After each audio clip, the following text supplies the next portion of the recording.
discerner le temps de Dieu et attendre.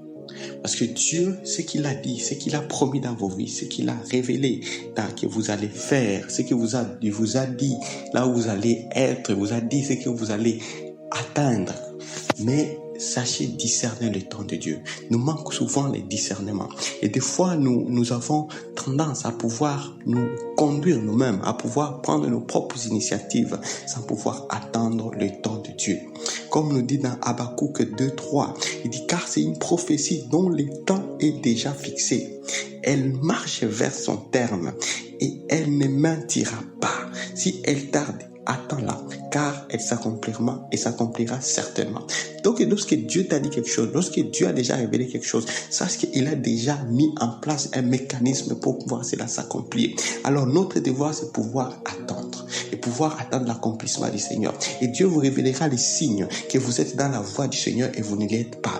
Et quand vous marchez, quand vous lui demandez, et ce qu'il dit, c'est qu'il faut que nous puissions avoir l'humilité. Ça, c'est un clé important.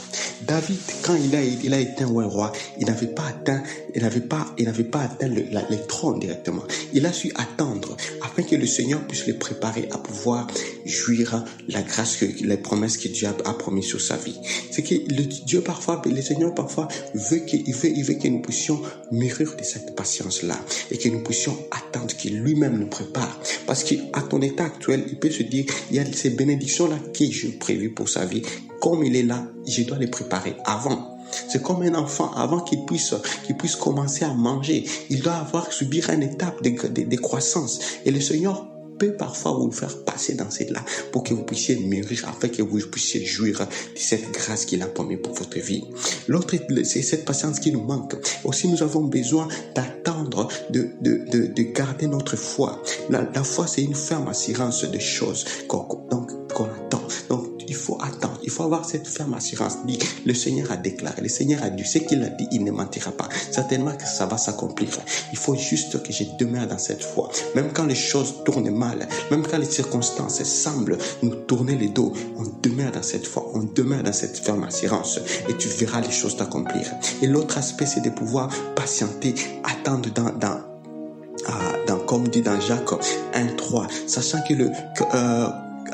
que la patience de votre foi produit la patience, l'épreuve de votre foi produit la patience. Mais il faut que la patience accomplisse partiellement son œuvre, afin que vous soyez parfait et accompli. Le Seigneur peut vous faire traverser des situations pour que vous soyez ferme, pour qu'il puisse forger votre foi, pour qu'il puisse forger votre confiance en lui. Parce que tant que vous n'avez pas une confiance sereine en lui, sachez bien qu'il y a les bénédictions, il y a des niveaux de bénédiction que vous ne pouvez pas atteindre. Parce qu'il veut que vous pouvez y aller et sachez que ce n'est pas vous qui vous êtes amené là-bas, mais c'est lui qui vous a amené là-bas. Et aussi demeurez à votre poste, demeurez à votre attente. Attendez, tant que le Seigneur ne vous a pas dit de sortir, ne quittez pas. Tant que le Seigneur ne vous a pas dit d'agir quelqu'un ainsi, n'agissez pas. Et demeurez, dites comme Habakkuk 2:1. J'étais à mon poste et je me tenais sur la tour. J'ai veillé. Veiller, c'est une chose importante pour voir ce que l'Éternel me dirait et ce que je répliquerai après ma plainte. Donc, veillez à ce que le Seigneur va vous dire en demeurant dans la prière et dans sa confiance et en gardant cette sérénité en lui, cette foi en lui.